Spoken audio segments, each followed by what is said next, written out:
কিছুদিন হলো পাশের ফ্ল্যাটে নতুন প্রতিবেশী এসেছে। প্রায় সে আমার সাথে এসে কথা বলে। একদিন সে এসে বলতেছে তার মশলা বাটাটা শেষ হয়ে গেছে, আমার কাছ থেকে সে একটু মশলা বাটা চায়। তো আমার মশলা বাটাটা ডিপ ফ্রিজে ছিল, তো আমি ডিপ থেকে বের করে দিয়ে তাকে বললাম, ভাবি ডিপ ফ্রিজে আছে, আপনি ছুটি আপনার যতখানি প্রয়োজন আপনি নিয়ে ব্যবহার করেন, ব্যবহার শেষ হলে দিয়ে যাবেন। প্রায় 2 ঘন্টা পর ভাবি এসে মশলা বাটাটা দিয়ে গেল। তখন আমি আর খুলে চেক করি নাই ভাবি কতটুকু মশলা বাটা ব্যবহার করেছে। আমি ওইভাবেই মশলা বাটার বক্সটা ডিপ ফ্রিজে আবার রেখে দিলাম। তার 3-4 দিন পরে দেখলাম আমার কাঁচামরিচ শেষ হয়ে গেছে। জামাইকে যে আনতে বলবো সেটাও আমার মনে ছিল না। ভাবলাম ভাবির কাছ থেকে 2টো কাঁচামরিচ নিয়ে আসি, যেহেতু আমার 2টা কাঁচামরিচ হলেই চলবে। আর তার সাথে আমার প্রায় কথা হয় এবং ভাবির সাথে আমার সম্পর্কও খুব ভালো। তার যখন যেটা প্রয়োজন সে সবসময় আমার কাছ থেকে এসে নিয়ে যায়। তাই ভাবলাম আজকে আমি ভাবির কাছ থেকে 2টো কাঁচামরিচ এনে রান্নাটা শেষ করি।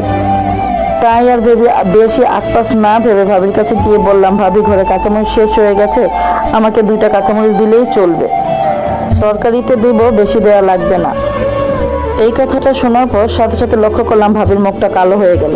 শুরুতে কিন্তু ভাবি আমার সাথে হাসি মুখে কথা বলেছিল, কিন্তু আশ্চর্যজনক বিষয় 2টা কাঁচামরিচের জন্য ভাবি মুখটা এতটা গম্ভীর করে ফেললো যা নাকি আমি নিজেও বুঝতে পারি না যে 2টা কাঁচামরিচের জন্য ভাবি মুখটা এমন করতে পারে। তারপর সে ফ্রিজ থেকে গুনে গুনে 2টা কাঁচামরিচ আমাকে দিল এবং কাঁচামরিচ দেওয়ার সময় কত অজুহাত যে সে আমাকে দিল, মানে তার ঘরও কাঁচামরিচ শেষ হয়ে গেছে, তারও কাঁচামরিচ আনা লাগবে, অল্প কিছু কাঁচামরিচ আছে, আজকে রান্নাতে ঝাল কম হবে, তারা একটু রান্নাতে কাঁচামরিচ বেশি খায়, আজকে 2টা মরিচ কম দিতে হবে, আরও অনেক কিছু। ওই মুহূর্তে নিজেকে খুব ছোট মনে হচ্ছিল, মনে চাচ্ছিল না কাঁচামরিচ 2টা নিয়ে আমার ঘর পর্যন্ত আসি।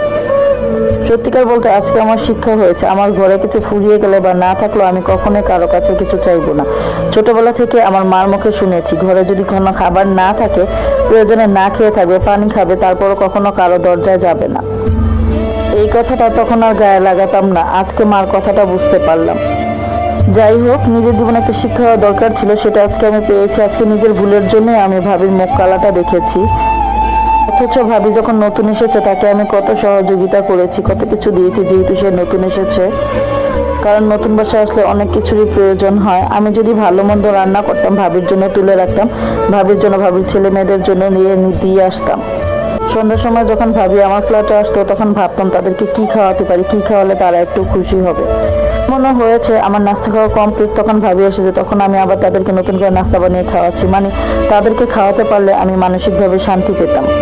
এই অভ্যেস আমার ছোটবেলা থেকে, ঘরে কেউ আসলে আমার ঘরে যা কিছু আছে আমি সব কিছু বের করে তাদেরকে খাওয়াতাম। সেদিন ভাবি যখন আমার মশলা বাটার বক্সটা দিয়ে গেছে, আমি কিন্তু একটা বারের জন্য দেখিনি ভাবি কতটুকু ব্যবহার করেছে বা কতটুকু আমার জন্য রেখেছে। আমি কিন্তু ওইভাবেই ডিপ ফ্রিজে আবার তুলে রেখেছিলাম। আসলে আমি মানুষটা এমন, অন্যকে দিতে পারলে, খাওয়াতে পারলে আমার নিজের কাছে খুব শান্তি লাগে। তো পরবর্তীতে রাতের বেলা যখন আমার স্বামী এসে দেখলো আমার মন খারাপ, তখন আমাকে জিজ্ঞাসা করলো কি হয়েছে। আমি আমার স্বামীকে সব কথা খুলে বললাম। তখন আমার স্বামী আমাকে বলল, তোমাকে তো বলেছি কখনো কারো কাছে কোনো কিছুর জন্য যাইবে না, কোনো কিছু চাইবে না, আর কিছু প্রয়োজন থাকলে আমাকে বলবা, আমি বাইরে থেকে নিয়ে আসবো, হয়তো আসার সময় আমার একটু সময় লাগতে পারে, তুমি অপেক্ষা করবা। আসলে বর্তমান সমাজে মানুষগুলো এমন, দিতে গেলে হ্যাঁ এবং নিতে গেলে না।